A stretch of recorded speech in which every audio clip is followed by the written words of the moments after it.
Well done, you sick freak. Did you click on this video expecting to see criticism of God's most perfect game, Final Fantasy XIV? How dare you even imply it has problems that could use fixing? 14 has the best gameplay, the best job design, the greatest community, by the way, that your eyes have ever seen. And because my sense of self is inextricably tied to this game, I consider any criticism about it a criticism of me. So I'm going to be very upset if you have something negative to say, mister. Or at least, that's how it used to be. Back in the day, you couldn't say anything about Final Fantasy XIV without the game dev riding army breathing down your neck. But these days, I see videos criticizing 14 everywhere I look. They're practically the only 14 videos coming out these days. And by making this one, I feel like I'm jumping on a bandwagon of sorts. Please, look at my credentials. I swear I'm not a trend Andy. I have a long and fleshed out history of lovingly shitting on this game. That is, until one day, I stopped. I quit making videos about 14. I didn't talk about it on stream anymore. If somebody asked me when I'd play it, I'd laugh nervously while chat spammed clueless. I developed a script of sorts. Whenever people would ask me why I stopped playing, I told them that I burnt out. I told them that turning it into my job made playing it feel like work and that I just needed some time apart. But after literal years have passed, I realized that I was wrong. It's not that I was burnt out on 14. It's not that making videos about it ruined my passion for it. Those videos were made because I had passion in the first place. It turns out I lied. I didn't stop because I made it my job. I stopped because 14 has done nothing worth being passionate for. So, let's talk about that. And our conversation is gonna take a hot second, which means that at some point, I'm bound to have an opinion you disagree with. Feel free to run to the comments and write essays about how wrong I am because my autism enables me to enjoy reading unhinged manifestos about Final Fantasy XIV. Just keep in mind that despite popular opinion, I don't want the game to die. I want to see it rise out of this slump and go back to being the f***ing joy to play that it once was. Other than that, there will be very minor and vague spoilers for the story, so if you're a huge stickler for that, you might want to head out. Or don't. I like when people cry about spoilers they were already warned about. It gets me all hot and bothered. Oh yeah? You didn't know that they fight dragons in Heavensward? Keep going, I'm almost there. Anyway, no more preamble, roll the damn clip. If I'm gonna talk about the problems with this game, I have to start with the game direction. 14 is not a difficult game and never really has been, which means I'm saying a lot when I tell you that the game has been gradually dumbing down, simplifying, and streamlining gameplay so that the player virtually never experiences failure. Let me put this in Joseph Anderson terms. If Elden Ring had a problem with making things too difficult to keep their reputation of try-hard gameplay alive, then 14 has the opposite problem. 14 wants to make things piss easy so that even a paraplegic chicken with Alzheimer's can keep up. Trust me, I've broken into Square Enix headquarters and I've seen the chicken, it's crazy shit. This stretches into every part of the base game, including dungeons, raids, hell, even old content isn't safe. They've been sent to Yoshi P's veterinarian practice to be declawed, defanged, and of course, utterly f***ing neutered. Let me give you an example. One fateful day while playing 14, I got cued into Titan Normal. A very nostalgic primal, great music, overused chicken nugget memes, but I can forgive him for the sins of Larry Zor. Now imagine my surprise when the new player fell off the edge, and 3 seconds later, I was able to res them. Right! I forgot having unique mechanics in fights might be too difficult for new players. So glad that's gone. And then I got the Airy as my dungeon. And in the fight against Nidhogg, I realized there's no Moristinian there. I guess the devs thought casting Cure once or twice on him was too hard for the healers to handle? Never mind how that fucks with the lore or emotional impact. Just get rid of any failure point. It's too risky. What's really ironic and funny about this is that they've tried to backtrack recently. Don't get too excited though, it's the bare minimum. They made the new level 90 to 100 dungeons a bit harder than they were before. Stress on a bit. Not hard enough that you can't figure it out in the first run and then never have to think about it again, but still, that's progress, right? Well, In my opinion, it's too little and way too late. Now the case for why is hard to crack, but after decades of research, I think I know the answer. After snorting my 10% off with code Lucy Gamer Subs powder, I astral projected myself straight to Japan to play 5D chess against Yoshi P himself. My 1 million IQ mind translating his Japanese to perfect English before the words even left his mouth. And after 10 hours of pure strategy, I placed him in checkmate and was bestowed with the information, the secret agenda of— It was for money. It really is that simple. If game easy, more people play game. If more game is play, then more is money. Shareholder happy. Yay. It feels like these game devs are truly terrified of losing your sub. And that means they're scared of anything that might drive off a new player. Anything that might take away that hit of dopamine that keeps you playing in the first place. They never want you to experience a negative emotion while playing their game. So what do? They take out challenge. They ask less of you. They give everyone the tools to survive so that if the healer is a literal toddler banging on the keyboard, you can still finish the duty without kicking them out. Why do you think Tenchi Jin was changed? Why is Black Mage getting more and more instant casts? Why did they decide pressing Kaiten before Midare was too difficult? Why else would they refuse to nerf Picto despite how unhealthy its numbers turned out to be for the endgame? If a job requires skill, it might drive the shitters away. And Square Enix can't have that. But their idea of making things easy to keep players is flawed. And to my shock, Yoshi P agrees with me. There's this nice little quote from him recently where he talked about how if a side-scrolling game doesn't have holes to fall into, then there's no fun in playing it. I tell you, viewer, I cried tears of joy. Finally,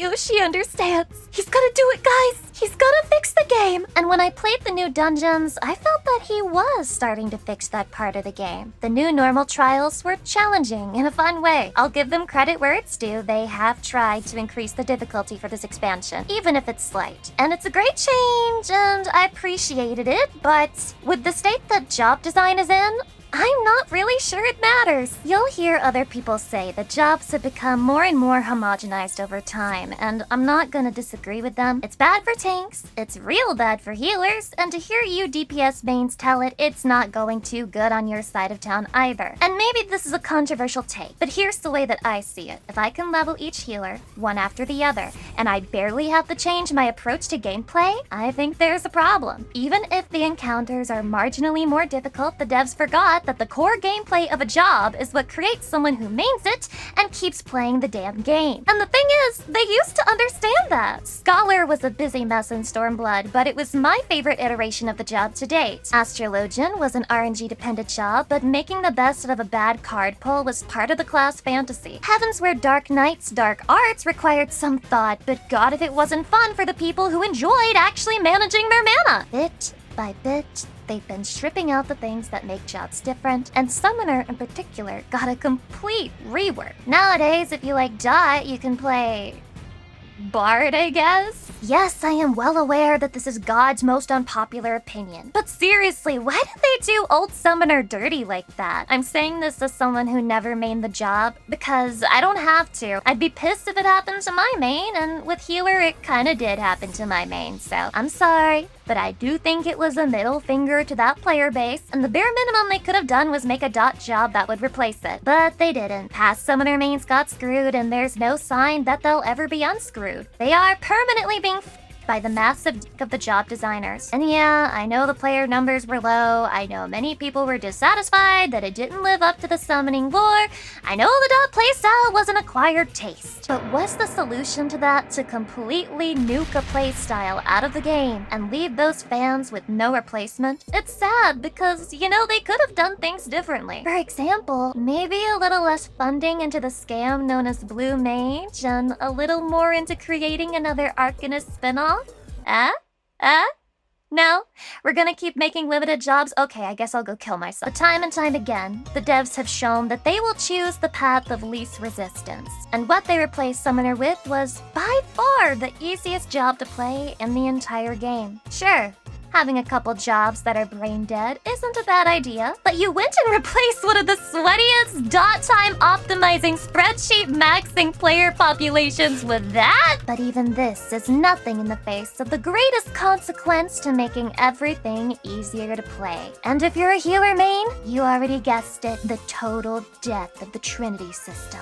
And no, I'm not talking about the religious one. Let's think about the general premise of the Trinity. You have tanks, healers, and DPS. DPS and healers can't take damage for shit, so they need tanks in order to not get DP double-fisted by any roided chocobo that looks in their general direction. Tanks need healers because even though they're the swinging schlong alpha podcast chat of the team, they're only human. They can take more hits, but that doesn't make them immortal. Of course, DPS need healers because 90% of them suck at the game and they need someone to wipe their ass for them, as is the law of any MMO. And finally, tanks and healers need DPS because they don't want to spend 2 hours throwing cotton balls at the enemy until it finally keels over. And up until Shadowbringers, the Trinity was alive and well, gently suckling on one another's teats in the most beautiful little throuple you've ever seen. That all changed when the Bloodwedding Nation attacked. Do I jest?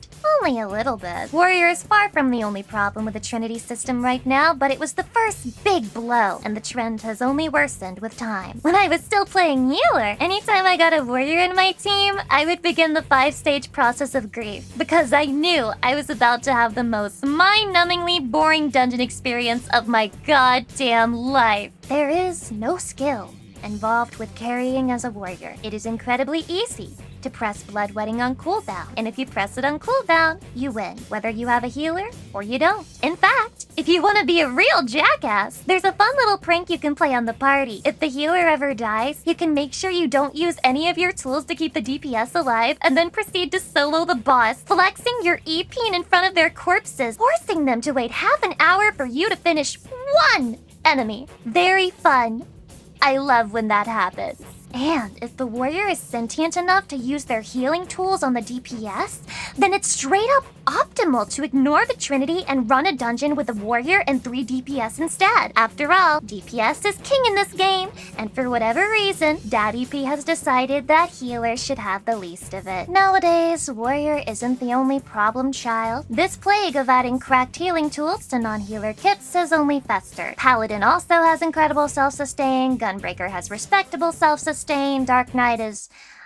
Okay, well, there's an exception to every rule, but the point is, the plague has turned into a pandemic, reaching even the DPS. Reaper has a heal over time, Dancer has an AoE heal, Summoner has an AoE heal, Pictomancer has a fucking shield. Am I missing anyone? Healers themselves keep getting new healing tools when they already have more healing than they'll ever need, as long as they play in a party that has a pulse. People with an inflation kink must love this trend, because with the amount of bloat you have in healers' kits, I doubt they're ever able to play this game fully soft. Yeah, but Lucy, that's just in dungeons and normal mode content. That doesn't matter. Only hardcore stuff matters when it comes to balance. Follow Yoshi P's advice, and if you want to have fun as a healer, go play Ultimate. First of all, I hate this reasoning, because what you're really saying to me is this. Healers shouldn't be allowed to enjoy the game unless they're going sweaty tryhard mode. But hey, don't worry, I got you covered on that front. Because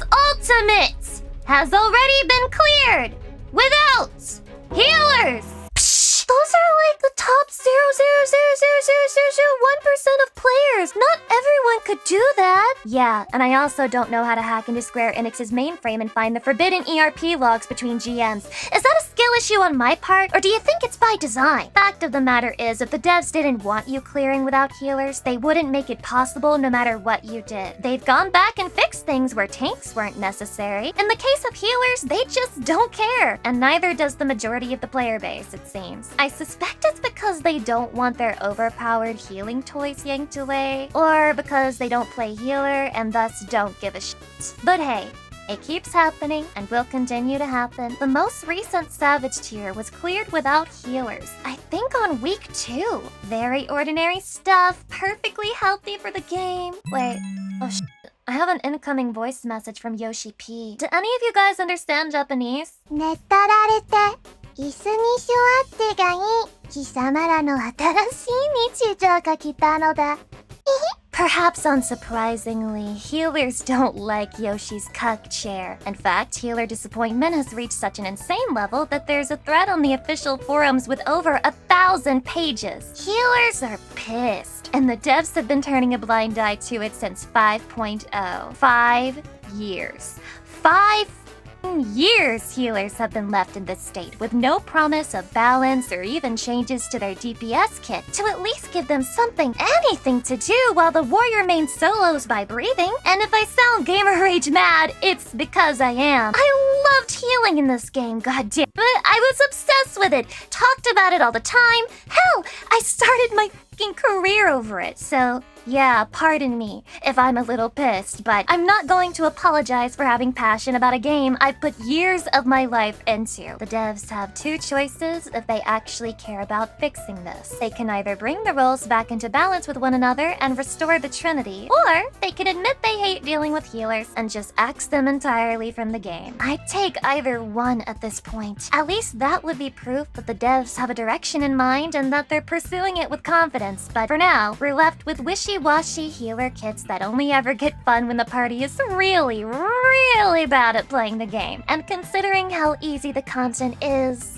yeah, that usually doesn't happen. But I don't see this metaphorical genie being put back into the bottle. I don't think these devs are strong enough. Now that they've given tanks and DPS these strong heals, they're not gonna take them back. Most warriors defend their overpowered job tooth and nail, and I mean, who can blame them? I don't understand how playing something practically unkillable is fun for them, but whatever. Some people like being the Mary Sue of an MMO. I can't criticize them because I sort of joined them. I switched to Gunbreaker in 6.0 and didn't look back. The tank role as a whole is broken and receives constant glazing in the form of buffs, overpowered kits, and special mounts they get just for doing duties while existing as a tank. I figured, why continue being a second-class citizen when I could just main a job that the devs actually like? And I think this switching of roles is what gave me the patience to keep playing for the majority of 6.0 to 6.5. But it wasn't enough. And unfortunately for the players, and very fortunately for me milking the hell out of this video's time duration, the Trinity system isn't the only thing showing a lack of effort from the devs. Perhaps one of the biggest so-called black pills in 14 is the slow removal of content over time. See, the whole idea behind having longer patch cycles and waiting longer for new content was that it would result in a better gaming experience. After all, what else are they doing with all that extra time? The answer may surprise you. Drum roll, please!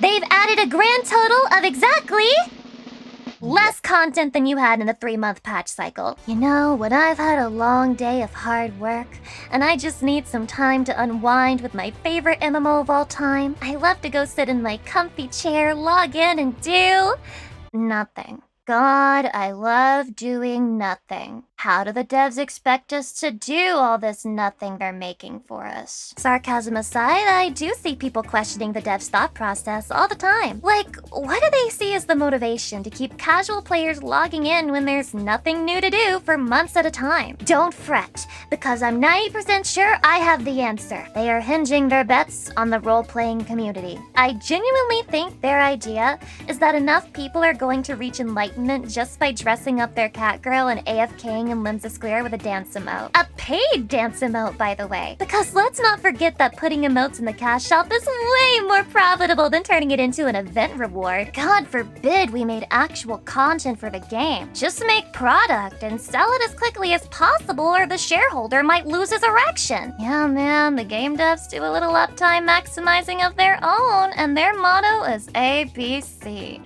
Always be cocksucking. But the sad part is, they keep doing it because it works. There is a significant part of the player base that couldn't give a shit about the actual game. They just use it as their ERP hub and keep their sub active so they can find out what happens at the end of the Rogan gangbang they started last Wednesday. Sprinkle a little cash shop slut glam on top, and you have Yoshi P's dream player right there. And let it be known that I'm not shitting on roleplay. I've done a little cringe activity back in my Tumblr heyday, but I'll be damned if I let Yoshi P prioritize the role-playing scene over actual content. The fact that a lot of people defend the cash shop is another debate entirely. Misshapen Chair made a great video on that, so check that out in the pinned comment if you want to hear my controversial take. I'm not getting into it here, but even if you ignore the paid emotes, paid outfits, paid dyes, paid mounts, you get the idea. Then you'll have to wrestle with the fact that the game objectively has less content than ever before. Let me give a brief overview. First, we went from getting 2 new expert dungeons in a patch to only 1. Whatever. Small potatoes, right? Just walk it off. And then, we lost our job quests and got role quests instead. A decently sized blow. Many people enjoyed them, and we would no longer be getting updates to the quests that embellished the job and class fantasy we were so drawn to in the first place. Were the role quests at least better written or longer? Not really, but I mean, there's so many jobs in the game. I guess it was too much to keep up with. And at least we still have our relic grind, right? Isn't that something we can spend a lot of time having fun with in-game? Sorry, man. About those relics. Yeah, those are just tomestones now. Yeah, you can just buy it by running the same 2 dungeons in expert roulette over and over again. Sorry. Is that disappointing? Don't worry, guys. We're working on new content. There's just so much other content we're developing. Can't you see? Look at how much content you have now! What are the new things we have? Well, we have Island Sanctuary, which turned out to be less like a farming simulator and more like a click and wait simulator. We also have Criterion Dungeons, which gave out less than stellar rewards. We also have new Extreme Trials! I mean, not really, they're just old Extreme Trials rebalanced for the current level cap, so we're just recycling old shit and putting mediocre rewards on it. But yeah, that's technically new. We're also getting seasonal events! Less and less, with each one taking less time than the one before it and offering increasingly worse rewards. And other than that, we have, hold on, let me just, sift through my files here.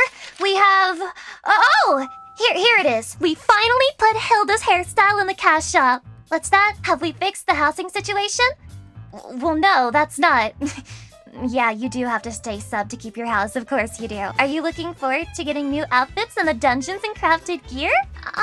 Don't go too crazy with your expectations there. The vast majority are just recolors and dyeable versions of old stuff. Do Viera and Hrothgar at least have hats yet? Oh yeah, it has been years by now. Hey man, the devs need 4 months between patch cycles. What are you, a slave driver? The trend is clear. You, as the player, are getting less and less content while putting in the same exact money you did when they were giving you more. And there are people out there who will tell you that wanting more is bad. That wanting more is asking for the game devs to be overworked and abused. Who are these mysterious individuals, the White Knights, who come to defend the billion-dollar company's honor? The legendary, the fabled, the ever-present great community, by the way. That's right, if all of that wasn't enough, Final Fantasy XIV is backed up by a community that defends it from criticism as if 14 is the project of a few poor, underfunded indie devs instead of Square fucking Enix. The great community, by the way, gamer follows a simple line of protocol. The DDD. Deny, dismiss, and downplay. That's a fun game you can do. See if you can spot the different types as we go along. The most infamous part of these specimens is their constant criticism of, quote, elitism within the game. Of course, to them, elitism is when you're semi-competent at playing. Asking for harder normal content so you don't fall asleep in dailies? Elitism. Asking for job complexity? Elitism. Asking for healers to have more DPS options? Believe it or not, elitism. In their eyes, anything that doesn't cater to the lowest common denominator is for elitist scum. And you better believe that if you want to kick that healer from your party who's doing nothing but casting cure when you're already at full HP, you're just elitist, bro. You're not dead, so they're totes doing their job. How dare you ask for more from the player base? Stop being such an elitist, my guy. Not everyone wants to try hard by having a basic understanding of the game like you. They've done this since the dawn of the game, always hiding behind some corner, waiting for someone to make the grave error of asking for more difficulty or complexity. Then they jump out of the bushes to tell you that they know someone who's disabled, or someone who doesn't have a lot of time to play the games, or someone who only plays for the story. As if there aren't already solutions to every one of these problems. You suck at the game and don't want to burden anyone? use trust. You're busy and you want to see just the story? Watch a playthrough of only the story parts. Dozens of those exist on this very platform. You're disabled but want to play with your friends? Why not try out Summoner, a very mobile job that can be played with one hotbar and controller. It's not that people don't want these accessibility options to exist, it's that they don't want that to become the entire game. Future Lucy adding to this point, I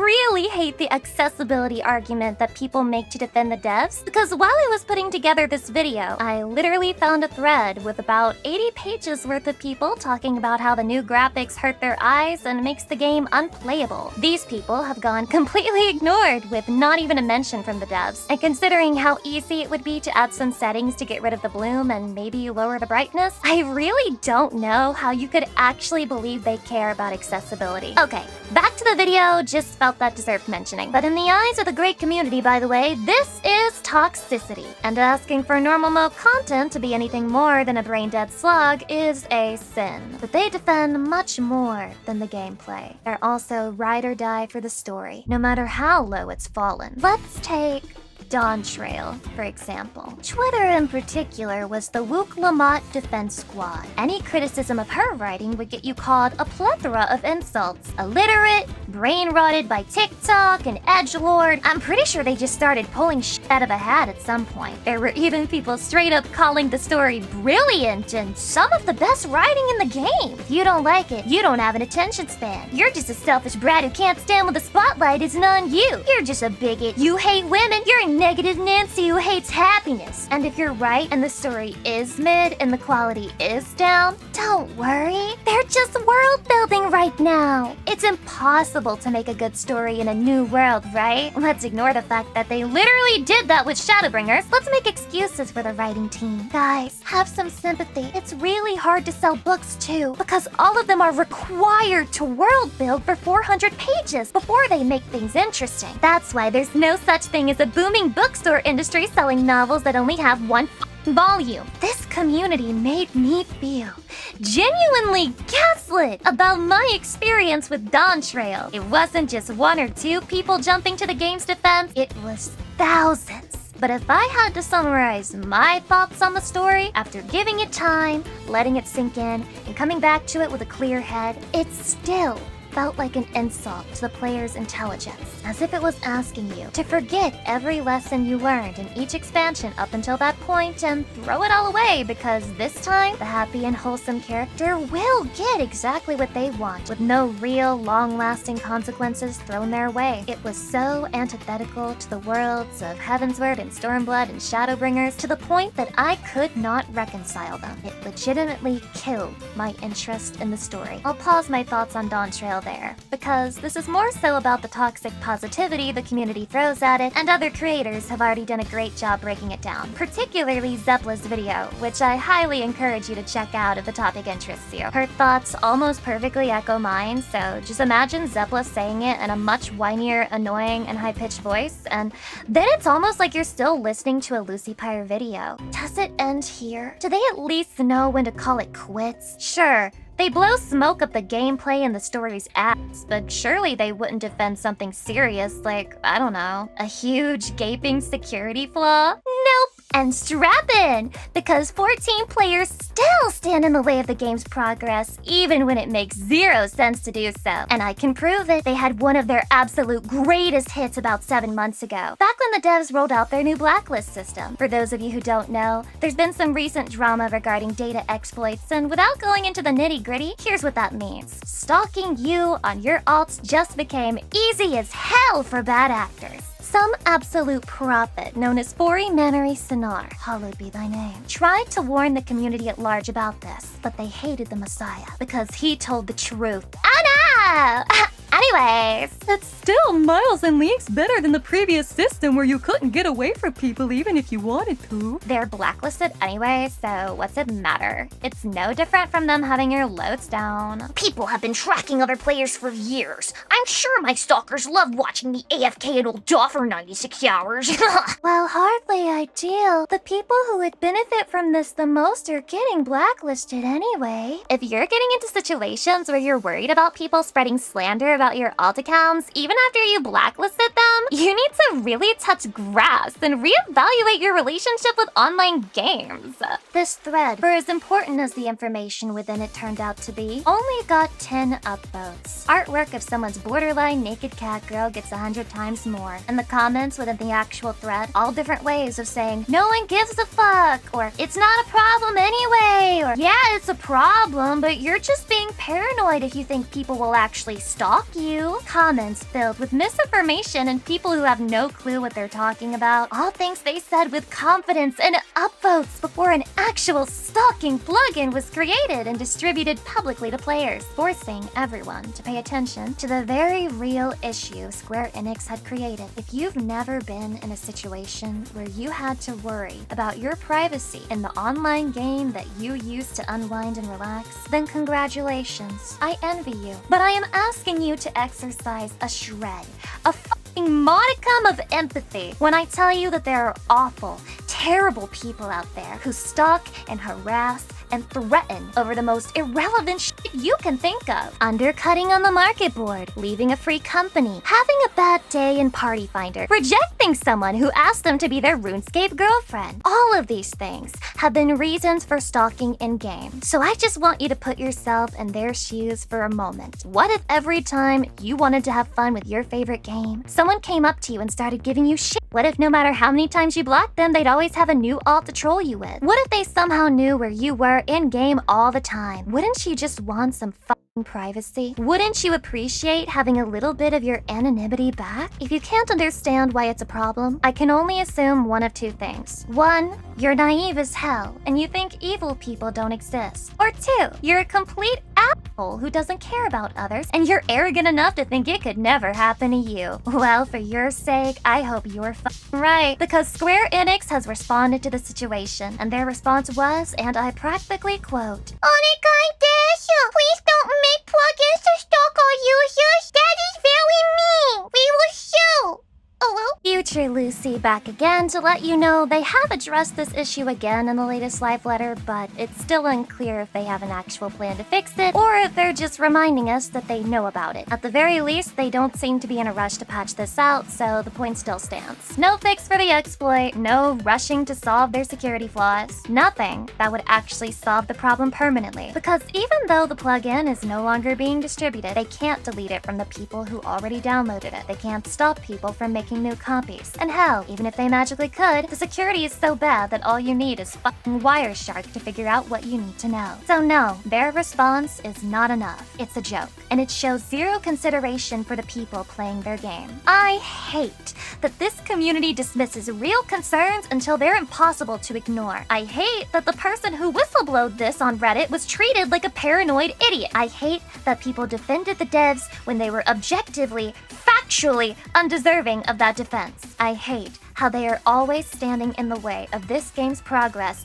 as if 14 is this fragile being made of glass that will shatter if any criticism brushes its surface. But you know what? If 14 can't withstand criticism of a literal security flaw, then I don't think it deserves our money in the first place. We as a community need to be better. We deserve better. And we should be asking for better. Stop cutting yourself, grow some balls, and quit paying them the sub money that they're just gonna use to bend over and fuck your cat girl wife with. Demand security, because it's the bare minimum you deserve. This game is never, and I do mean never, going to improve as long as the player base is happy to consume whatever slop the devs dish out. Thankfully, the sheer number of people talking about the decline of this game and the dwindling sub numbers gives me hope that the tides are finally shifting, that players are starting to wake up to the problem that's been staring them in the face for so long, and that problem is this. Many of us sense no love or passion from the game devs. And sure, maybe we're looking in the wrong places. Maybe there are nuggets of careful thought and planning somewhere in the overarching scheme of things. But do we see it in the outdated character creation? Do we see it in the writing? Do we see it in the job design? The answer may shock you, but no. They're giving us the same old content cycle we've had since A Realm Reborn. New expert dungeon, new extreme trial, new 24-man raid, new 8-man raid, go try hard savage, go try hard the shiny new ultimate, with very little mid-core content to feed those in between, or even casual content in Dawntrail's case, the gear farm is the same as ever,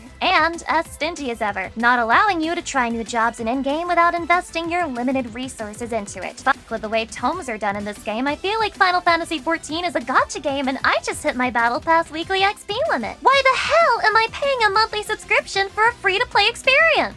If the devs want us to be able to play every job on one character, then why can't they put their money where their mouth is and fix the gear problem? The game devs are playing a type of gay chicken with all of us. Yeah, I said it. Just instead of making homoerotic eye contact, they're trying to see how little they can give before you finally break away. And can you blame them? Why would you try new things if people are paying for the old? Why work harder when you can make up the missing sub money in cash shop sales? Why give a when the shareholder has lined pockets and fat stomachs? When Square Enix takes the money this game makes and shuffles it into other, less successful projects? And in that same vein, I feel terrible on the behalf of the devs who do put in effort, only to not be rewarded for it, only to have the profits they made siphoned into projects that have nothing to do with them. That would be demotivating for anyone, and Square Enix needs to do better by them as well. The devs of this game can be better because they have been better. This is a verifiable fact. They have made fun and engaging jobs in the past. They have made challenging content. They have added events that give cosmetics instead of shuffling them into their cash shop. They can do it again, but they won't unless the numbers speak. They won't unless Tanaka shareholder's son starts knocking on their front door or back door. I'm not sure which position Japanese game devs prefer. At least at Blizzard, I heard they like doing it with milk or something. Whatever, the point is, with all of the doom posting about sub numbers and game dissatisfaction going around, I want to encourage you to do just one thing. Don't pity the devs. Don't pity Yoshi P. Don't feel bad that the game is declining, or that sub numbers are dwindling, or that most people who talk about the game only have negative things to say these days. Don't sink into paranoia that the game is going to die if you criticize it, because the irony is that if you don't, it probably fucking will. Join them, add to the voices speaking out, and then maybe, just maybe, Final Fantasy XIV will go back to being a game worth making videos about, worth playing, worth investing time into, and absolutely worth making sexy femboy alts to ERP with. Yeah, I do want this game to struggle. I want people to speak up loud and clear about the problems they have with it. I want to see the consequences of years worth of bad decisions pile up on the devs, and I want them to feel the full weight of it on their shoulders, not because I'm a WoW Andy who jumps shit, not because I'm a shit-stirrer who loves to see people suffer, but because I'm a proud in 14 player, and I refuse to stand for what my game has shit the bed and fallen into. If a period of low numbers in sales is what we need to get back on track, then I welcome it with open arms. I want to see these capable game devs wipe the dirt off, roll their sleeves up, and get back to cooking some real gamer shit. In conclusion, Mikodes, get money by canceling your sub. This video has been a long time coming. It took me a while to write because I couldn't organize my thoughts or figure out exactly what deserved to be said and what was just rambling. I'm pretty sure I still rambled, but you'll have to forgive me for that on the account of I'm a woman and that's what I do best by nature. There are a lot of emotions and feelings intertwined with what I hope are valid points to be made about the game, so it took me a while to make this script coherent. I have no clue how many people who watch me care about 14 these days, but this is something that's been lingering in my subconscious for over a year now. Now that it's finally out of my head, I feel a lot better, and I hope it helps everyone understand where my mind is at in terms of the game right now and making content for it. There's probably stuff I'm missing or forgot to mention, but since this will probably be my longest script to date, forgive me if I forgot to mention whatever Yoshi P's aunt's uncle's dog's cousin is up to lately. Besides, that's what the comments section is for. Please share your thoughts if you have any, because I genuinely want to hear them. And for those of you who are bigger fans of me, thank you very much. Thank you for your endless reserves of patience and your kindness and waiting for me to finally get my shit